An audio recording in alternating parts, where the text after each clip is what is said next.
بسم اللہ الرحمن الرحیم۔ تین بادشاہ اور ان کے ملکوں کی سبق آموز کہانی۔ تین بادشاہ آپس میں بہت گہرے دوست تھے۔ ایک دفعہ تینوں اکٹھے ہوئے اور فیصلہ ہوا کہ دیکھتے ہیں کس کا ملک سب سے زیادہ خوبصورت ہے۔ ایک سال کا ٹائم مقرر ہو گیا کہ ایک سال خوب محنت کر لیں، ملک کو سنوار لیں۔ ایک سال کے بعد تینوں ممالک سے سمجھدار اور لائق آدمی جج مقرر کیے جائیں گے۔ وہ جو مل کر فیصلہ کریں گے اس کو تسلیم کیا جائے گا اور جیتنے والے بادشاہ کو انعام دیے جائیں گے۔ ایک سال گزر گیا، جج مقرر ہو گئے۔ انہوں نے مل کر ایک ملک کا چکر لگایا۔ اس ریاست میں وہ یہ دیکھ کر حیران رہ گئے کہ ہر طرف خوبصورت عمارتیں تھیں، بڑے بڑے مکان تھے، عالی شان محلات تھے۔ یہ لوگ بہت حیران ہوتے ہوئے اس بادشاہ نے ایک سال میں پورے ملک کو اس طرح کیسے بنا دیا۔ پھر وہ دوسرے ملک گئے تو وہاں اس سے بھی زیادہ حیران ہوئے کہ پورا ملک ایک باغ کی طرح تھا، ہر طرف ہریالی ہی ہریالی تھی، پھولوں سے بھرے ہوئے پودے اور پھلوں سے بھرے ہوئے درخت تھے۔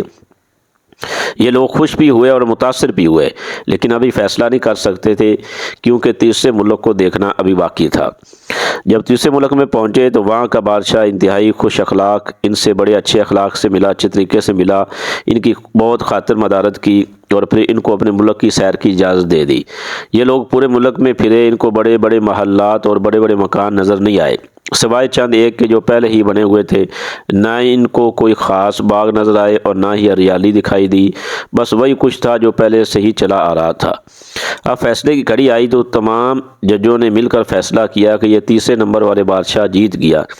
سب حیران ہوئے، وجہ پوچھی تو بتایا گیا کہ ہم پہلے ملک میں پہنچے تو ہر طرف خوبصورت عمارتیں تھیں، پکے مکان اور بڑے بڑے محلات تھے۔ یہ سب کچھ اچھا ہے، لیکن ہم نے جب عوام کے چہروں پر نظر ڈالی تو ہمیں اداس چہرے نظر آئے جو خاموشی سے اپنی پریشانی اور مختلف مسائل بتا رہے تھے۔ ہم دوسرے ملک میں پہنچے تو یہ پورا ملک باغ بن چکا تھا، لیکن جب ہم نے لوگوں کے چہرے پڑھے تو پہلے سے بھی زیادہ لوگوں کو پریشان پایا۔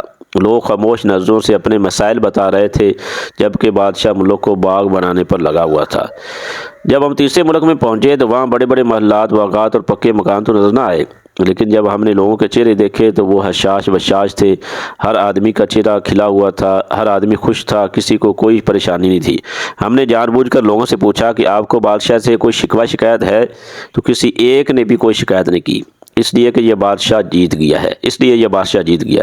اگر ہم اس کہانی کو آج کے حالات کے تناظر میں دیکھیں تو آپ کو ہر جگہ ترقی کی باتیں سنائی دیں گی، بڑی بڑی عمارتیں اور سڑکیں بنانے کی باتیں کی جاتی ہیں، میٹروز بنائی جا رہی ہیں، یہ اچھی بات ہے، لیکن اس سے بھی زیادہ ضروری عوام کی بنیادی ضرورتیں صحت، تعلیم اور انصاف ہے۔ عوام تعلیم، صحت اور انصاف کے لیے رل رہے ہیں، غریبوں کے بچے جانوروں کے باڑوں میں بیٹھ کر تعلیم حاصل کر رہے ہیں، غربت کے ڈر سے لوگ خود کشیاں کر رہے ہیں۔ جب تک عوام خوشحال نہیں ہوں گے اس وقت تک ایسی ترقی کا کوئی فائدہ نہیں ہے۔